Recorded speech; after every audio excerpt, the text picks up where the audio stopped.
remember the seniors at the old Istana, they fought to get that rig that SO somebody passed on for senior lounge, and then smoking, right, and then smoking privileges. That's right. You know? Well, remember how long they did have smoking privileges? They actually they could smoke in their senior lounge. Right. And then when we moved to Ampang campus, there was a designated area for them. There was, they had their own lounge. Right. And then after that, now it's totally banned.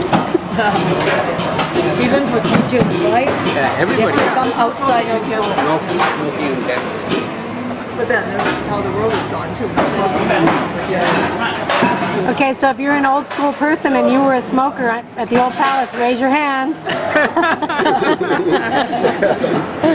None of us smoke. If I hear from kids who left ISKL, what they want is roti. Next, satay. And then pink tablecloth and fried rice. They always talk about that. So Malaysia never changes. Nope. But the prices do. Oh, prices do, yes. Because we have the Twin Tower now, right? Yeah, the Twin Tower.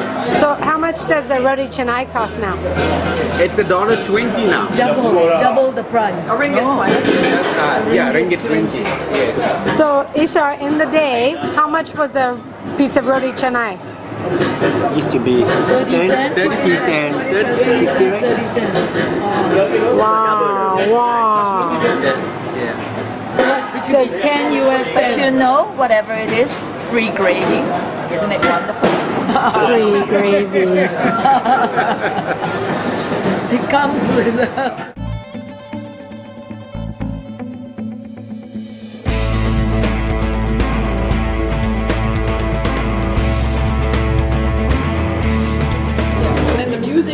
next door, and that was wonderful because there was a sheet of plywood, separating the two sides of dividing the room into two. And of course the plywood wasn't soundproof, so we would hear, I think it was Mr. Ashcroft, playing to the very reluctant kids who were singing "Tit Willow, Tit Willow, Tit Willow," and adding all kinds of other tits into the song. That came through loud and clear very frequently. That reminds me of those old classrooms. You would come in the morning, and something had left droppings, and the civet cats would go into the bedrooms at night. I mean, the bedrooms were the classrooms. They would leave little treasures. Yeah. And the kids would go, and then you have also bosangs, they come and pee and go, and then the classroom will be smelling of stinky smell. I remember that space over science lab preparation. Smelly, and then they found a dead civet cat there. They had to remove it after about a week or something. You name it, we saw it. We saw it. Do you remember, Harimau, the yearbook that we started? We started in 1968, and I took that through for 10 years, and I have good memories and good experience, and also the best souvenir you could have from ISKL. How did you come up with the name Harimau? Harimau because tiger, Malaysian national animal is tiger, and Harimau just suited it, and so we took Harimau. And that's something. And a lot of you served in that, and we really produced wonderful yearbooks. And that brings you back. And any of you remember the trip to Kuantan, visiting the satellite station and the overnight stop in Kuantan way back in the early 70s? And we really had a wonderful, not only visit there, but also cultural shows that you attended and so on, still in my good memories. And I wish you would come back and visit these places again and see how they have developed further in the last years, or the years through up to now. Welcome back to Malaysia anytime. Hi. The Central Market story, the $1 pot that head or something. Saras arranged a field trip. go to Central Market. Everybody had 1 ringgit they had to spend. It was the Central Market that was the wet market. Yeah, Yeah, the wet that market. time it was wet market. And the kid who was most excited about his $1 expense got the tail of a stingray. I mean, obviously the fishmonger didn't want to sell that. It's nothing, and like this American kid wants $1. I mean, he was flapping it around. He was so excited about it. $1 stingray tail. And then as it got time, of course it starts swelling also. Yes. Heat of the day. I thought it's somewhere in the fridge. Beryl, you remember that one time I was new to the Istana, and you know, I had a class, and Beryl said, let's go for a cup of coffee. And I said, no, I've got class. She said, it's all right. Kids are fine. They're painting. They're really happy. And I said, okay. So we went for a cup of coffee, and Bob Gore came running up towards the cafeteria and said, what are the kids doing? I said, oh, what are they doing? They're quietly painting, enjoying themselves. Not really. By the time we went back, they were painting the windows. And the paints, They painted the bathtub or whatever. with oil paints. Yeah, and they dripped down by the side of the window and right into the library below, apparently. And boy, did that teach me a lesson. Never let my kids ever, ever, ever, ever again. Or don't listen to Beryl Lau. No. And the bathtubs were the storage, remember? At you the put in Istana. a wooden door on top of the bathtub, and then that's your shelf, your bookshelf. So Beryl, what's your favorite art story from the day? I can't remember so many.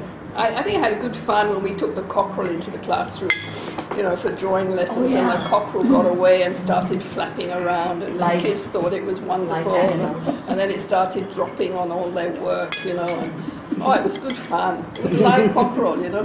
What's that, a bird? Yeah, a rooster. You don't know what a cockerel is? A rooster. A male chicken. It was a jungle fowl, a wild jungle fowl. Yeah, so just say rooster. It's a cockerel in English. Oh, you should ask Beryl, but I will. I like to share a secret. Okay. I've always had this phobia of rodents, rats, any kind. And as a science teacher, to deprogram myself, I got white mice for the children and try to handle them. And weekend, the kids could sign up with their parents to take it home to clean the cage and feed them and all of that. So I thought maybe mice, they're so fast, that's why I'm afraid. Then I got hamsters. So the hamsters also had weekend sitting at home. Until one time a mother called me. I'm sorry, but our dog toppled the cage and now the hamster is dead. It's a traumatic thing. What shall I do? And what can you do after the fact? So I stopped doing weekend hamster sitting, weekend mice sitting, and I still haven't gotten over my phobia of rats. There. I can remember once Emily and I were out of the back classrooms, arranged like a Malaysian school. 3 classrooms that were joined end to end with a long balcony in between. And one little guy went running by holding himself, and I said, "Where are you going?" And he said, "But Mrs. Salim said I could go at that end." I popped out one door and she'd given him permission at the other door. You know, when we started off, we had 5 kids in each class. There were 50 students, and you know, very, very small classes.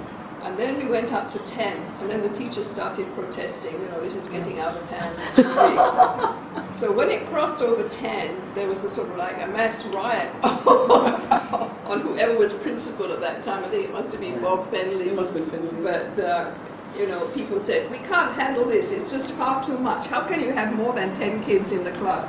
Meanwhile, my own children were in a local school with 50 kids in the class. But I was hired because they had to split up in 5th grade. Yeah, they had 32 kids. So, 50. yeah, Mrs. Tarwater was there. So they hired me to supposedly split, but because it's halfway through the year, we decided to work together until we finished. So the following year, they had 2 6th graders. Yeah, 16 in each. See, even that was too much, wasn't it? My goodness, my 42 in Chicago coming back to 16. Beryl Lau. And we all know Joanne Mahendran. And we love them both. But the thing is, Beryl Lau does batik. And she mixes the dyes. And Joanne Mahendran loves batik too, but she's not an art teacher, she's a science teacher. So she comes in and she says, "Oh, Beryl, you give me the recipe for the dyes." And Beryl says, "Oh, you know, a little bit of this and a little bit of that, and this one you put in, maybe that one." I say, "Beryl, I just asked you how many cc's, how many this, how many that." And of course, Joanne Mahendran wanted exact numbers, nothing like a little bit of this and a little bit of that. But that's the art teacher in us, you know.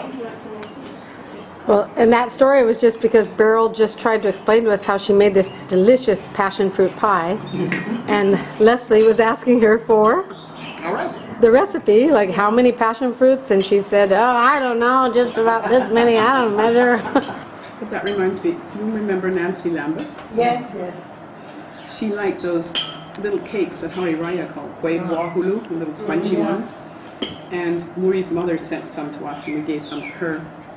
And so she asked Muri's mother to write down the recipe. So Muri's mother was literate enough to write in Malay, so she wrote out the recipe. You use, you know, a teacup of flour and a teacup of santan, and then you get the goreng nyor. I mean, you take the nyor from the klapa and you burn it, and then you put the achuan, and nothing an American could ever follow. She said, what's nyor? What's an achuan? She never got her.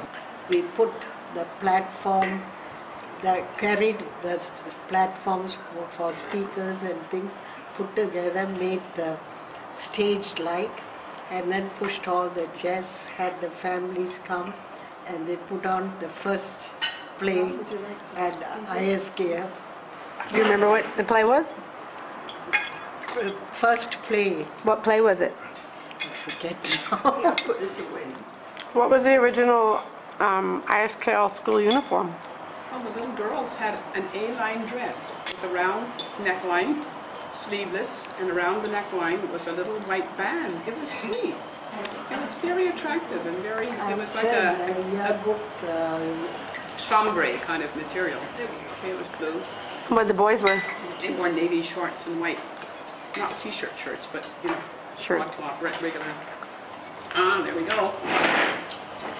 No color, but you can see. Let's see, have you got some curry? Yeah, no, that's good. You okay, are you? You want a bit of curry with the... And they were pale blue? Yeah. Pale blue. About. So this is 1968? Yes. Elsa, you crack us up.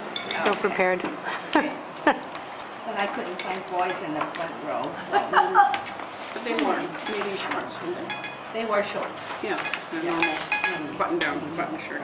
Well, when I started, there was no uniform, there was no nothing. No, there was no uniform. I love school No uniform. rules. Lovely. How many were primary students the year that one of Jean Dohany's children upchucked in class, and the upper floor was 4 bedrooms with an open area in the center.